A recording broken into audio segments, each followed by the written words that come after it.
Саламатсызбы, урматтуу көрөрман, 7 каналдын эфиринде Эркин Маек программасын көрүп жатасыз. Студияда Амантур Төрөбаев. Соңку жылдары жеке ишкерликке мамлекет тарабынан көңүл бурулуп, ошондой эле инвестицияга дагы өзгөчө көңүл бурулууда десек жаңылбайбыз. Ардактуу көрөрман, бүгүнкү дал ушул эфирибизде жеке ишкерлик тууралуу маектешели деп турабыз. Бүгүнкү коногубуз жеке ишкер Максат Женалиев агайыбызды чакырганбыз. Саламатсызбы? Кутмандыгыңыз менен студиябызга кош келиңиз. Мынакей төмөндө айтып өткөндөй эле соңку жылдары мамлекет тарабынан инвестиция тартуу, ошондой эле жеке ишкерликке баягы өзгөчө көңүл бурулуп атат десек жаңылбайбыз. Негизи эле учурда өлкөдө ушул жеке ишкерликке кандай көңүл бурулуп атат? Мынакей статистиканы алып карасак, ушул жеке ишкерликке акча каражаты дагы, инвестиция дагы чет өлкөлөрдөн көбүрөөк келгени дагы көрүнүп жатат. Саламатсыздар. Эми бул башынан эле бизде президенттик бийлик уюшулгандан баштап эле ушул маселе коюлуп келатат да. Ар кимибиз ар кандай талкуулап келдик. Анан аягында кандай аткарылып келгенин да көрүп калбадыкпы? Кумтөрдөн улам да. Жана башка дагы ошого окшогон чоң биздин Тоокендеги проектлер боюнча көрдүк да результатын. Анан азыркы мезгилде ар ким ар кандай ойлошу мүмкүн, бул жерде туура эмес көз караштагылар да жок эмес деп ойлойм. Ар кандай сөздү айтып келатышат. Азыркы бийликтин ошол инвестицияга жасаган мамилелерин талкуулашып. Мен айтат элем, мен ошол 2005 жылдан баштап ошо инвестиция жагында такай иштеп келатам. Биринчи ошо Кыргыз алтында иштеп турганда инвесторлорду кандай кабыл алдык, кандай сүйлөштүк эле, муну тандайм. Андан Атамбаевдин учурунда өзүмчө бизнеске өтүп кеттим. Учурунда болгон Кыргыз алтынга чакырыктар. Андан отказ кылып бизнести эле жүргүзүшүм керек деген чечимге ушунга чейин бизнести иштедим.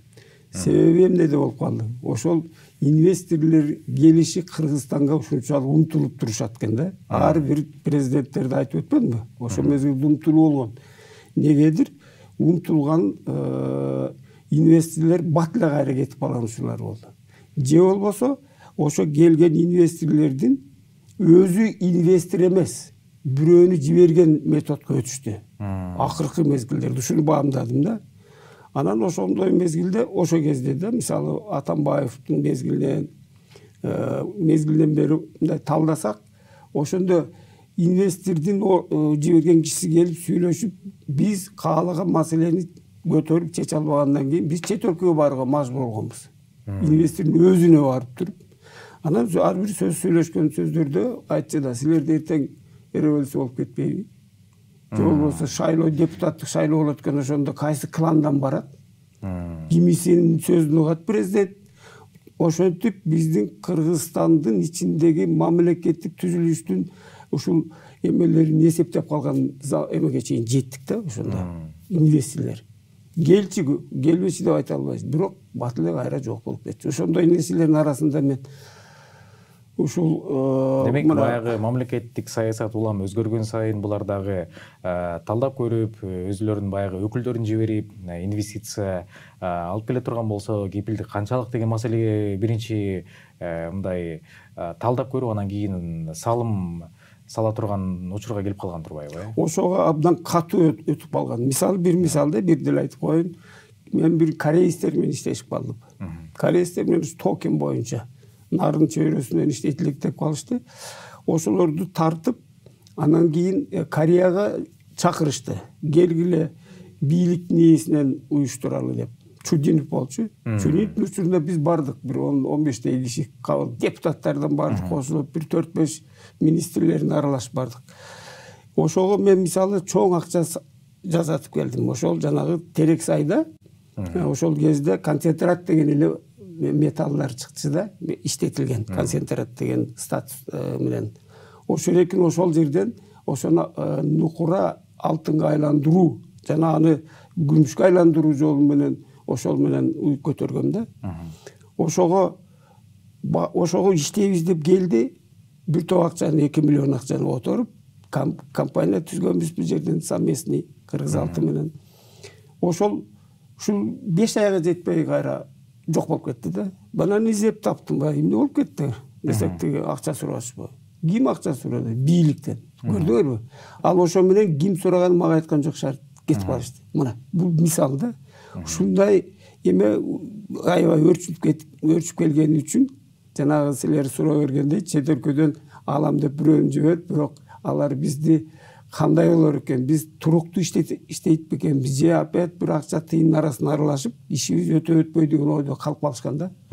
Бул келди. Мына азыркы 2020-жылга чейин кадимкидей келди. Мен себеби Кыргыз алтындан өзүмдүн ошол тажагарыман арыз жазып кеттим эле.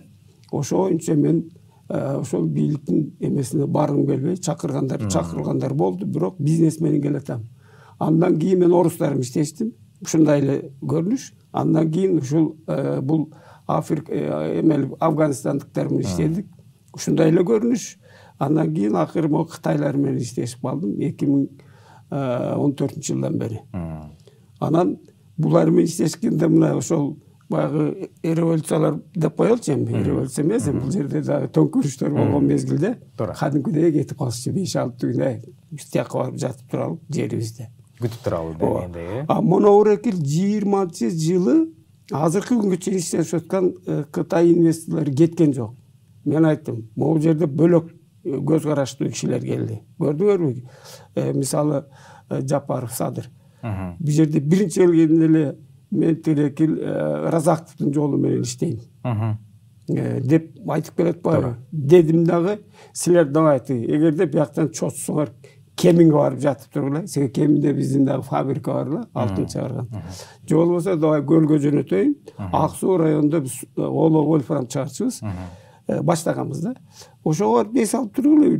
1-6 ай дегендей кылсам, ошого макул болуп кетип калышты. Көрдүң, булардын дагы изучать этишкен, значит, азыркы бийликке кимдер келешет. Ташиевди жакшы билишчү эле, революцияга катышып баргандай, ушундай эмелерди кылып жүргөндөр.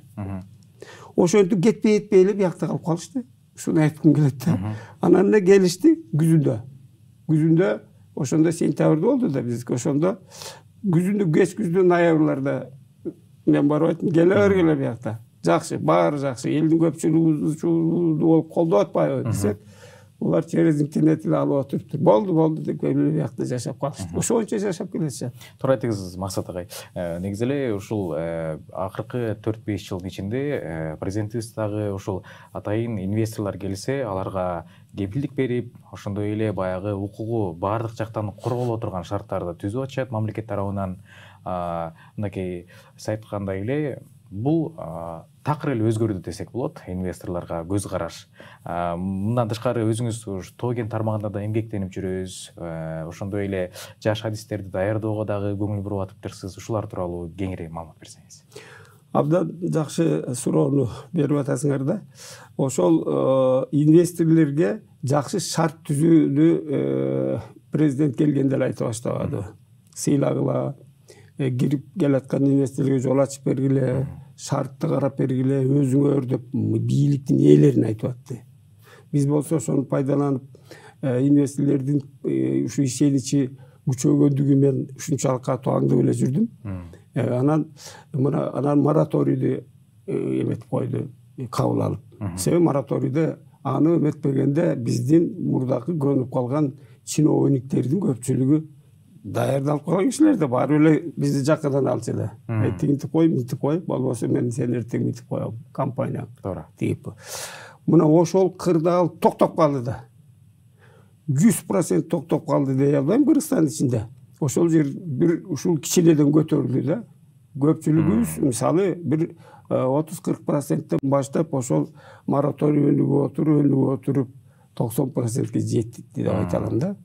Анан эми баары бир болбой койбойт экен. Баягы мурдакы көнүмүш адаттар менен иштеген өзүбүздүн кыргыз ошол чиновниктерибиз дейбизби, башкаларбы дале бар да. Ошондой эле баягы мыйзамсыз иштеп, баягы рекетчилик көрсөтүп жүргөндөргө дагы УКМК төрагасы Камчыбек Ташиев дагы бул жаатта өтө чоң мындай алгылыктуу иштерди алып барып атат десек жагабайбыз. Өтө чоң президент кандай саясат жүргүзсө, бул киши ошо нөл аткарып келатат десем. Даже өзүнүн сунуштарын айтып атат президентке, момундай кылайлы деп. Бул өзү ушунчалык СМБнын мына мен ошолордун учурдан баштап эле 4 президенттин ичинде иштебедим, биринчисинде аким болуп дегендей. Бир эмелер СМБ деген аты менен болгон менен мындай таасири жок болчу да. Таасири жок болчу. Чет өлкөдө СМБлер кандай күчтүү? Россияда, Кытайда. Ошол таасирге өттүк биз. Мен жөн эле ушул туура эле ушундай деп айта алам да. Себеби СМБ ташыйып өзү келип бир 6 ай, 7 айдын ичинде ишти бүтүнө коюп койду. Жок, СМБ андай эмес, мурдакыдай эмес деп айткан жок, но бирок делом показал да. Ушул экинчи бир жакшы эме болду. Жакшы бир мен байкагандардан да ушул жергиликтүү адамдарды чет өлкөгө чыгаруунун ордуна ушуларды окууга үйрөтөлүк, ошо инвесторлор келсе ошо иштетелик, инвесторлор келгенде эле көчөдөн алгылар келбейт. Алар дагы ошол өздөрү баштаган инвестициялык проектинин кандай направление өнүгүшү боюнча специалисттерди издейт экен. Анан ошондойду окутуу боюнча жакшы эмелерин жаңы келгенден баштап айтты эле. Мен дагы ошол токен жагындагыларды тарбиялап, себеби инвесторлордун завод, фабрикалар тоолордо да айылдарда да. Анан кийин айылдар окуш керек да. Аны билбесең забортом калып атышты. Колледжди уюштуруу ошол азыр ошол жакшы өнүгүп атат десем болот. Себеби буга ошол мындай умтулуп, биз дагы Кыргызстанда ошондой кишилерди окуттук, анга эме өтүрсөкпү деп бу Екатеринбургтан ошол жакта токен эмеси бар, университети. Ошо менен договор түзүп, ошолордун ушул жерде биздин колледжде кафедрасы ачылган. 5 жыл болду. Кафедрасы азыр Кыргызстанды өздөрүнүн эмесине, акча тыйынына имен айылдык балдарды алып кетишет да, окутуп, чокутуп жибергенде мына 4 жыл болуп калды. Бул бюджеттик негизде турбайбы? Тияктуу өздөрү эметет, жатаканасын төлөтөт. Барган өзү учуп барыш керек самолет менен, калган бүт өздөрү алышат. Ушундай бир ушул 4 жылдын ичинде бир 100ге жакын баланы тарбиялады. Бул эми мына азырда президент мына Кытай, Кыргызстан, Өзбекстан жолу, көлдөн чыккандагы жол Чаек аркылуу Тоостороого барат деген жолдорго эмне деген специалисттер керек? Ушул именно ушул чөйрөдө. Туура. Ушуну ачыклай деп атат. Мына жаңы министрге карап калат колледж, билим берүү жагынан. Вот ошондо да ушундай талаптар уже жетип, давай ошонун эмнени айтып атат, туристтерди тартуу боюнча окуткула. Мына темир жолдуку боюнча, ошого кеткен жолдор боюнча биздин специалисттер керек да. Ошолорду окуткула деген талаптарын аябай жакшы кубаттанып. Анткени башка жактан алып келе турган болсо, баягы адистер, алар баягы өзүнүн иши, келишимдер бүткөндөн кийин кетип калат. Анын ордун толтуруш үчүн баягы жергиликтүүдөн баягы дасыккан адистер чыгаруу үчүн ушундай окуулар өткөрүлүп атканы бул дагы эң жакшы десек болот. Баягы келечекте дасыккан адистер баягы жергиликтүү элден топтолот да ошондо. Абдан туура жазыңар. Мына мисалы мен эми жөн эле ойдогуну жукканды айта бербейин. Мындан биз ошентип бул бийлик келгени 21-жылдан, бул өзү 2006-жылы инвесторлор алыптыр. Кызык нерсе ошол жерде да, ушул Оло Вольфрамды көлдөгүнү. Бирок иштебей келген. Мен 2016-жылы алышты, Кытайлар менен сүйлөшүп. 2017-жылга чейин сүйлөштүк. Только коррупцион схеманын айынан иштебей атыптыр да. Мейли эме свет кошуп берели, мындай окуп. Көрдүңбү? 2006-жылы конкурс менен алган экен. Ошол ушунун кесепетинен, күнүгө бир немесинен байытылуу ушул канча уже 17-жылга чейин убакыт өтүптүр. Анан 17-жылы эптеп биз бир 2,5 мегаватт бир эме алдык, электричество алып эптеп Кытайлар менен иштей берели деген ой менен да. Анан баары бир өтпөй калды. Анан кийин бийлик келди. Келгенде биринчи эле мен кирдим, ушул жаңы өкмөттүн аппаратына кирип, ошол жерде маселени койдук эле. Чечилди да. Карабайсың, 21-жылы сентябрдан баштап биз иштей баштадык. 2006-жылдан бери иштебеген эмени. Чечсе болот экен да. Бийлик. Мына айырмасы көрүн. Мурда коррупциянын айынан иштебей келген. Коррупция, бюрократия, тоскоолдук десек болот. Тоскоолдук, акча сурашкан эми чынын айтканда, ачык эле акча сурап. Мына менден деле сурап жүргөн кишилер болду. Анан мен кантип алып бере алам силерге? Аны тиги инвестор бербейби? Тиги Кытайлар деген закондуу жерден келген инвесторлор. Мен кантип акчаңды берип кой дейт. Деген сөздөр менен келип узарып келди да. Анан эми карабайсың, мына азыр акча тыйын берген эч ким жок. Инвесторлор өзүнүн ой менен келиштип атат. Анан бир маселе ушу азыркы жана президентибиздин айткан өз кадрларды, кыргыздарды даярдагыла дегенге карата ошол мына Аксулук мен туугандарым. Эмне үчүн Кытай көп иштеп атат? Биз деле иштебейликпи деп маселени коюп, мени жакадан алган күндөр көп болгон. Анан мен түшүндүрүп жүрдүм, булар мага айтып атат, специалист барбы? Токен боюнча, момундай деп атат. Десем эле булар учукпай калат. Сен окуган эмеспиз да. Окуган эмеспиз да. Ошол специалисттикти. Анан специалист жок болсо Кытай деген Кытайдан алып келет анан кийин. Туура. Деген ой менен барып, мына Кудайга шүгүр, ошентип жарымдан ашып келатабыз да. Окуп атат, анча-мынча жакшы, кызык элек. Эмнегедир кыргыз жаштарыбыздын көпчүлүгү мындай эптеп бир мындай жеңил желпир окууну бүтө койгулары келишет экен да. Жанагы мисалы Токендин көп эми адистиги бар да, ошолорду бүтүп алса, алар тиерде болбой калса, тияка деле кете берет. Кыргызстандын ичинде Токен жагдайлар көп иштеп калды да. Ошон үчүн окуш керек. Колледж болсо да окуш керек. 2 жылда бүтүп алат. Зато удостоверениеси бар. Инвестор, орустар болобу, кытайлар болобу, же башкалар болобу, азыр өзбектер келип атат. Инвестор ошолорго көргөзсөң алар кабыл алат. Тандабай калат, өзүмкүнөн алып келем деп. Туура. Кандай жагдай? Ал эми жергиликтүү элден баягы адистери көп болсо, тиги өзүнүн өлкөсүнөн алып келүүнүн кажети эле жок болот да. Ошол эле адистер болгону. Ошондой эле болот. Мисалы азыр барып айтыш керек. Мектептерге барабыз. 10-класс, 11-класс, 9-класста жүргөндө баягы маалымдуулук жогорулатуу үчүн. Жогорулатуу үчүн. Кээде интернеттен баардык маалымат интернеттен алса болот, үйдө отуруп алып. Бирок эми ошол биздин көп эми жаштар деп эле айта берелик, жаштар терпесин, бул аксакал келип алып бизде метет деген ойдо болбойт болуш керек. Себеби ошолор интернетте карап, ошо өздөрүнө келечекке даярдаганга үйрөнө албай атышат деп ойлойм да. Окуса эле чыгат эле да, кайсы жерде кандай окуу жарыя берип атат, ал каяка барып окуса болот, акчасы кандай болду экен, эмеси условиясы кандай болду экен дегендерди ошол жактан таап алып эле, анан кийин мектептин, колледждин же университеттин мугалимдери айылга барып алып үйдү кыдырбайт эле да, мектептерди кыдырбайт эле да. Өздөрү эле келип эле байланышып алса болот эле да. Ушул деңгээлге жете албай атабыз.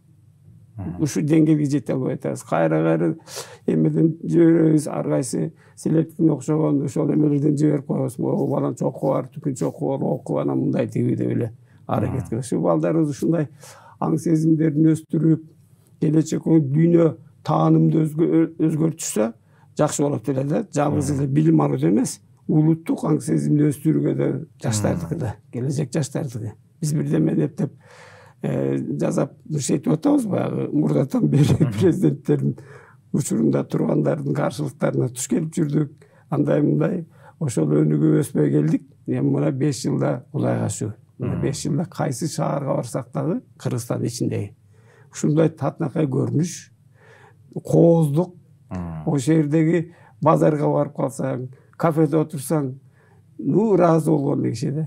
Айланып кетейин, ушинтип жасап койсо болмок экен да мурда деген кишилерди угуп калам да. Деңгээл жогорулаган көрүнүп турат, көрүнүп, кызыккан киши аны интернетке түшө баштайт экен да.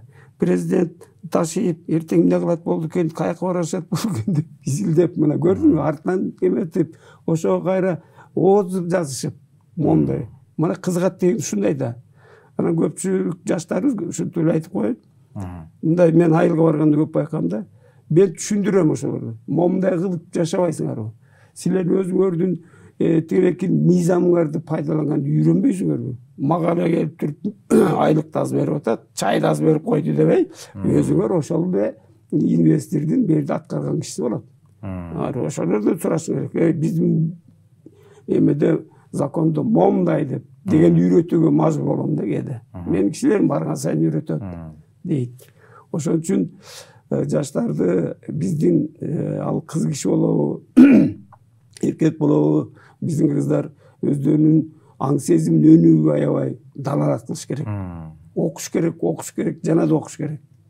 Туура белгиледиңиз. Бир кезде Лениндин жаман көрүп жүрүшпөй, Ленин ушундай деген эме чыгарган. Оку, жана да оку деп. Туура. Бул эң сонун сөз. Бул негизи баягы мусулманчылыктардын эмесинен алынган сөз. Ленин ошону ала коюп туруп, өзүнүн атынан чыгарып, бул билген, түшүнгөн киши ошондой болот. Ошон үчүн ушу деңгээлде окуп чокуп, чет өлкөгө эле чуркап эле, анан кыйналып эле, 2 жылдан кайра келип, депортация болуп ушинтип эле жүргөн ордуна дейм. Андан көрө өз мекенинен билим алып, кайра ошол салымды өз мекенине кошкон жакшы десек жаңылбайбыз. Аябай жакшы, рахат болот да. Өзүндү иштеп эметип алса, бала чакасына сөз айтат. Көрдүң балам, мен мына жерде өзүм күнү келип эле иштеп эле моундай салым кошуп атам деп. Өтө жакшы нерсе да. Бул жакта биз таалим алышыбыз керек. Улуу болсок да, кичүү болсок дагы баскан турган ата журт үчүн иштеген кишилерден бул Ташиев менен президенттен биз таалим алышыбыз керек. Уялбай, тартынбай туруп элечи. Булардын жүрүш-турушун көрүп атпайлы. Жөнөкөй эле жүрөт көчөдө. Мурда президенттер ат жүрбөсүн деп эле тиякпай анан эмелерди коюп алып эле эл менен жолугуша албай жүрчү. Азыр анан сразу элдин мээсинде турган нерсени айтып атышпайбы? Барып атып, 1-2 кишинин кемчилигин таап алса. Эмне деген бул жакшы жетекчилердин пайда болушу үчүн биз сыйлай беришибиз керек. Ала билишибиз керек, көтөрө билишибиз керек. Туура белгиледиңиз. Сизге чоң ыраазычылык билдиребиз. Эфирибизге келип, жеке ишкерлик, тоген тармагы, адистерди окутуу тууралуу кеңири маалымат бергениңизге чыныңызга ийгиликтерди каалайбыз. Рахмат, силерге да ийгилик. Силер да көбүрөөк ушундайларды жиберип турса эл журт угат. Рахмат. Ийгилик болсун. Ардактуу көрөрман, бүгүнкү эфирибизде жеке ишкерлик тууралуу жеке ишкер Максат Женалиев менен маек жүргүздүк. Биздин каналдан алыстабаңыздар.